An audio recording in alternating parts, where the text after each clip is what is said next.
अस्सलाम वालेकुम नाज़रीन, मेहरान टीवी सां गॾु मां सैयद समीला शिराज़ी। हिन बुलेटिन में असां सां साथ ॾींदो मुबशिर सोलंगी। सभ खां पहिरियां हिकु नज़र हेडलाइन ते। फील्ड मार्शल आसिम मुनीर चयो आहे त पाक फ़ौज अंदरूनी ऐं ॿाहिरिनि ख़तरनि खे मुंहुं ॾियण लाइ तयारु आहे। क़ौमी सलामती ते का बि ज़रब अचणु न ॾींदासीं। पाक फ़ौज इताब पसंदी नज़रिए, हाइब्रिड मुहिम ऐं दुश्मननि जे इरादनि खे नाकाम बणाए छॾींदी।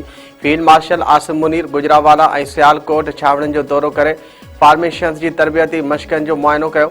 ISPR मूजिबि फील्ड मार्शल खे जंगी सलाहियतुनि खे वधीक मज़बूत करण बाबति ब्रीफिंग ॾिनी वई। फील्ड मार्शल आसिम मुनीर पारां टेक्नोलॉजी जे वाधारे जी अहमियत ते ज़ोर, फार्मेशन जे पेशावराणे मयार ऐं गॾियल तयारी जी साराह। वज़ीर आज़म शहबाज शरीफ़ चयो आहे त पाकिस्तान मुआशी तौरु बहरान मां निकिरी चुको आहे। सुधारनि जो मुतालबो अवाम ऐं कारोबारी तबिके जे केतिरनि ई ॾहाकनि खां ख़्वाहिश हुई। सीड़पकार, सनअतकार ऐं वापारी बिरादरी पेचीदा कानूननि, गैर ज़रूरी ज़ाब्तनि ऐं डिघी तरीक़ेकार सबबि परेशान रहिया आहिनि। नेशनल रेगुलेटरी रिफॉर्म्स जे लाहौर में इफ़्तिताही तक़रीब खे ख़िताब कंदे वज़ीर आज़म शहबाज शरीफ़ चयो त जॾहिं हुकूमत संभाली त पाकिस्तान जी मईशियत नाज़ुक सूरत हाल ते मुंहुं ॾेई रही हुई।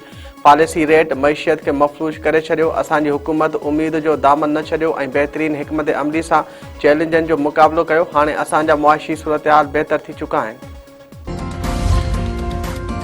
नाणे वारे वफ़ाक़ी वज़ीर मोहम्मद औरंगज़ेब चयो आहे त सीड़पकार दोस्त पॉलिसियुनि सबबि मईशियत मज़बूत थी आहे। सीड़पकारनि ऐं सनअतकारनि जो एतमाद वधियो आहे। एक्सपोर्ट ऐं वाधारे सां परॾेही नाणे जा ज़ख़ीरा बि वधिया आहिनि। IMF सरकारी मुलाज़िमनि जा असासा ज़ाहिर करण जो चयो आहे। पार्लियामेंट ऐं सरकारी मुलाज़िमनि जा असासा ज़ाहिर करण जो क़ानूनी अॻु मंज़ूरी कराए चुका आहियूं। लाहौर में चैम्बर्स जे इजलास खे ख़िताब कंदे वफ़ाक़ी वज़ीर मोहम्मद औरंगज़ेब चयो आहे त प्राइवेट सेक्टर खे मुल्क खे लीड करणो पवंदो। नौकरियुनि जा मौक़ा कढणु सरकार जो न पर प्राइवेट शोबे जो कमु आहे। महांगाई कंट्रोल हेठि आहे। दिफ़ा वारे वज़ीर ख़्वाजा आसिफ़ चयो आहे त धांधली ज़रिए PTI बानी खे इक़्तिदार में आंदो वियो। फैज़ हमीद ऐं PTI हिक ॿिए जा पार्टनर रहिया आहिनि। PTI बानी जो प्रोजेक्ट 10 खां 12 साल अॻु ज़ोर शोर सां शुरू थियो। लाहौर में PTI जे पहिरें जलसे जा इंतज़ाम ॻुझनि हथनि कया। अॼु बि साज़िशनि अंसरनि PTI खे आणण जी कोशिश करे रहिया आहिनि। सियालकोट में प्रेस कॉन्फ्रेंस कंदे वफ़ाक़ी वज़ीर ख़्वाजा आसिफ़ चयो त 9 मई वारी तबाही फैज़ हमीद ऐं PTI जो गॾियल मनसूबो हो। फैज़ हमीद ख़िलाफ़ वधीक केस रहियल आहिनि जिन में क़ानूनी कार्रवाई थियणी आहे। 9 मई जो केस बि हलंदो। नेशनल स्टेडियम कराची में नेशनल गेम्स की पुॼाणी वारी तक़रीब फील्ड मार्शल सैयद आसिम मुनीर जी ख़ासि महिमान तौरु शिरकत।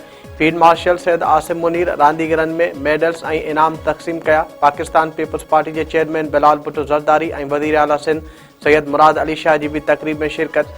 बिलाल भुट्टो ज़रदारी फील्ड मार्शल सैयद आसिम मुनीर खे सिंधी टोपी ऐं अजरक जो तोहफ़ो पेश कयो। कराची में थींदड़ नेशनल गेम्स दौरान आर्मी पहिरीं वावडा ॿिए ऐं नेवी टीम पोज़ीशन हासिल कई। सिंध जे मुख़्तलिफ़ इलाइक़नि में पुराणे तकरारनि तां वाटेड़ो समेत 5 ॼणा क़तल। शिकारपुर में हथियारबंदनि जी फायरिंग में 2 ॼणा क़तल थी विया। न्यू फ़ौजदारी थाणे जे हद में मोटरसाइकिल सवार हथियारबंदनि फायरिंग करे एहसान अहमद ऐं अयाज़ अहमद जतोई खे क़तल करे फ़रार थी विया। चक जे ॻोठ रब ॾिनो जतोई में काराए मामले तां मिसराणी ऐं जतोई बिरादरी जे 2 धुरनि में झेड़ो। गोलियूं लॻण सबबि शीखू मिसराणी ऐं वाटेड़ो बहराम कोश मारिजी वियो। जाड़ू ऐं अब्दुल रहीम ज़ख़्मी थी पियो। बख्शापुर जे ॻोठ मोहम्मद हसन डोमकी में डोमकी बिरादरी जे 2 धुरनि में पुराणे तकरार तां झेड़े में नौजवान अब्दुल अज़ीज़ डोमकी क़तल थी वियो। बाकरानी थाणे जे इलाक़े मां जवाबदार जो मुबैना फाव खाधल लाश मिलियो। पुलिस ज़ुबैदुल्ला पुट शाह मोहम्मद लाशारी जो लाश पोस्टमार्टम लाइ इस्पताल मुंतक़िल कराए छॾियो। वारसनि पारां पुलिस ते नौजवान खे तशद्दुद करे मारण जा इल्ज़ाम। संदसि भाउ अब्दुल्ला जो चवणु आहे त पुलिस गुज़िरियल ॾींहुं ज़ुबैदुल्ला खे खंबी खणे वई हुई। अॼु खेसि तशद्दुद करे क़तल कयो वियो आहे। अणधुरी जांच करे इंसाफ़ फराहम कयो वञे। सेवण भरिसां 3 ॾींहं अॻु गुम थी वियल जो सिम नाले मां लाश हथ। पीरसन मीर मोहम्मद बिरोई जो लाश कुरैशी पुल भरिसां सिम नाले मां मिलियो। पीरसन मीर मोहम्मद 3 ॾींहं अॻु शहर मां गुम थी वियो हो। टंडो अलायार वेझो डंपर जे टकर में मासूम नीगरी फौत। मेन टंडो आदम रोड ते डंपर जो टकर लॻण जे सबबि 10 वरनि जी खुशबू लुड चिबाड़ जी फौत थी वई। वासन जो मेन रोड ते लाश रखी धाणो। ट्रैफ़िक मुअतल। पुलिस अमलदारनि जे ख़ातिरनि बाद एहतजाज ख़तमु कयो वियो। हिंगोर जा भरिसां 5 ॾींहं अॻु पुरस्कार नमूने गुम थियल दुकानदार जो रोड़ी कैनाल मां लाश हथ। डेपारचा वेझो रोड़ी कैनाल मां दुकानदार आमिर सेतो जो लाश मिलियो। मक़ामी टोबनि लाश कढी इस्पताल पहुचायो जिते वासन लाश जे आमिर सेतो तौरु सुञाणप कई। दादू वेझो वैन जे टकर में मोटरसाइकिल सवार 1 ॼणो फौत। मखदूम बिलावल थाणे जे हद में थियल हादिसे में मोटरसाइकिल सवार न्याज़ अली बबर ज़ख़्मी थी पियो। ज़ख़्मी न्याज़ बबर अस्पताल में ज़ख़्म जा सूर न सहंदे दम ॾिनो।